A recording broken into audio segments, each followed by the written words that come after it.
नमस्कार. परवा एक मुस्लिम मित्र मी बसलो होतो आणि तो मला म्हटला, ट्रम्पनं इराणवर हल्ला केला तो योग्य आहे का अयोग्य आहे असं तुला वाटतंय? मी म्हटलं अयोग्य आहे. मग म्हटला सांग की म्हटलं तुमच्या मोदीला गपगुमान बसलाय त्याला काहीतरी सांग म्हणावं. आता मी मनातल्या मनात म्हटलं इथं संध्याकाळी घरात भजी करा म्हटलं तरी माझं कोण ऐकत नाही. त्याला वाटतंय की मोदी माझं ऐकेल.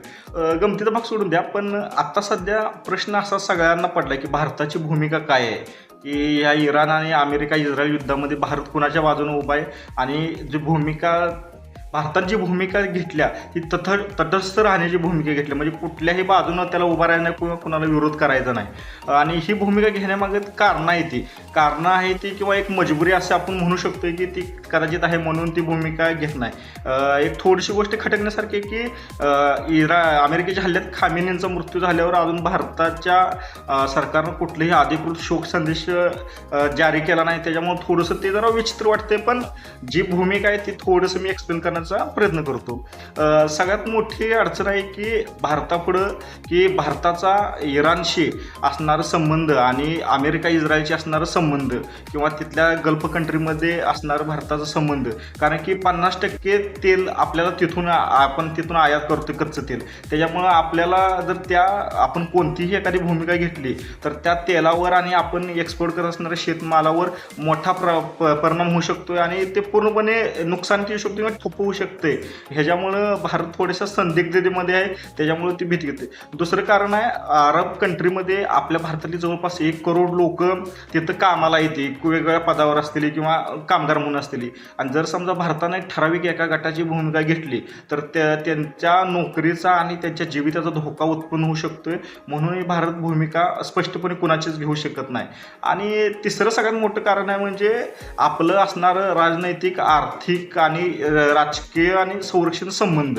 म्हणजे इराणशी असू दे किंवा इस्रायलशी असू दे, आपलं संबंध दोघांशी चांगला आहे. इराणनं अनेक वेळा युनोमध्ये आपल्याला बाजूनं मतदान केलेलं आहे आणि इस्रायलनं तर काश्मीरच्या मुद्द्यावर आणि आपल्या काश्मीरमध्ये घडणारे दंग किंवा इतरत्र घडणाऱ्या दंग्यावर मोठं आपली आंतरराष्ट्रीय स्तरावर आपली बाजू प्रामुख्याने घेतलेली आहे. आणि त्यांनी जी टेक्नॉलॉजी आपल्याला दिली आहे ती दंग नियंत्रण करण्यासाठी, म्हणजे व्हॉट्सअपवरले मेसेज वाचण्याची जी सिस्टम आहे ती फक्त इस्रायलकडे आहे. कदाचित चुकीचं असू शकते पण माझ्या ऐकण्यात आलेलं आहे.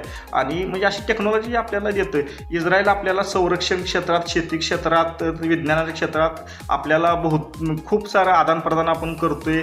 आपल्याला मोठा त्यांचा आहे. इराण बरोबर सुद्धा आपले मोठे व्यापार आहेत आणि आपण तिथं चहा बाजार बंदर आपण विकसित करावलोय. आता त्याचा सुद्धा भवितव्य टांगणीला लागलेला आहे.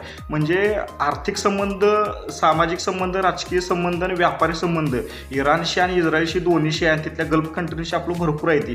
त्याच्यामुळं आपण एका कोणाची बाजू घेऊन कुणाला दुखवू शकत नाही. त्याच्यामुळे आपण तटस्थ राहायची भूमिका आपण घेतोय. आणखीन सगळ्यात महत्त्वाचं म्हणजे आपण एखादी भूमिका घेण्याच्या खरोखर कंडिशनमध्ये आहोत का, कारण की आपल्याला गरजेचं आहे का भूमिका घ्यायचं. आत्ता सध्या तर कंडिशन अशी नाही की आपण भूमिका कोणती न घेतलेली चालते किंवा तटस्थ राहिलेलं चालते. आता कारण की तुम्ही बघताय की इराण ज्या जीवावर, रशिया आणि चीनच्या जीवावर इतकं त्यानं मोठं धाडस केलं, पण आता ते रशिया आणि चीनसुद्धा थोडेसे 4 हात लांब तिथून राहिलेत. कारण की ह्यांना आपलं देश वाचवायचे, ती आपल्या देशाची प्रगती थांबवायची नाही किंवा प्रगतीच्या दिशेने जायचं. आत्ता जर ह्या युद्धात पडलं तर रशियाचा असू दे किंवा चीनचा असू दे, त्या दोघांचं इतकं मोठं खूप नुकसान होऊ शकते. ते अमेरिके डायरेक्ट प्रतिस्पर्धी असताना आपण तर सगळ्याशी मित्रत्वाचे संबंध प्रस्थापित करतो. त्यामुळं आपल्याला कोणतीही भूमिका डायरेक्टली घेणं थोडंसं अडचणीचं आहे किंवा आपल्या व्यवहारात ठरू शकत नाही. आणि अनेक मोठी गोष्ट यामध्ये म्हणजे मोठी गोष्ट अशी आहे की युद्ध हे एखादं चालू करणं सोपं असते. तुम्ही आता रशियाचं आणि युक्रेनचं युद्ध बघितलं असलं, ते सुरुवातीला वाटलं की रशिया आठवड्याभरात त्यासनी संपवून जाईल, पण आता जवळ 2, 2.5, 3 वर्ष होत आले ते युद्ध तसंच चालू आहे आणि त्यातून बाहेर पडणं मुश्किल होऊन चाललंय. आपण गाझापट्टीत इस्रायलचं बघायला लागलोय. आता हे इराण आणि इराणवर हल्ला केला, इराण पण प्रत्युत्तर देते. हे युद्ध किती वेळात संपेल. आता सुरुवातीला त्यांनी 10 दिवसाचं काहीतरी महिन्याभरात प्लॅनिंग केलं, पण ही आता शक्यता खूप लांब जाण्याची आणि ह्याचं नुकसान दोन्ही राष्ट्रांना खूप मोठं होणार आहे. असं नाही की इराण बारकाय म्हणून इराणलाच होते, त्या इतर देशांना सुद्धा मोठं नुकसान होऊ शकते.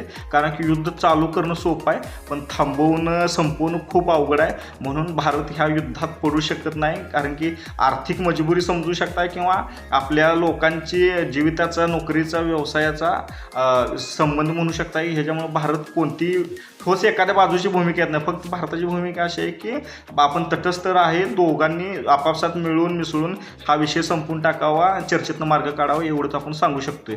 थँक्यू.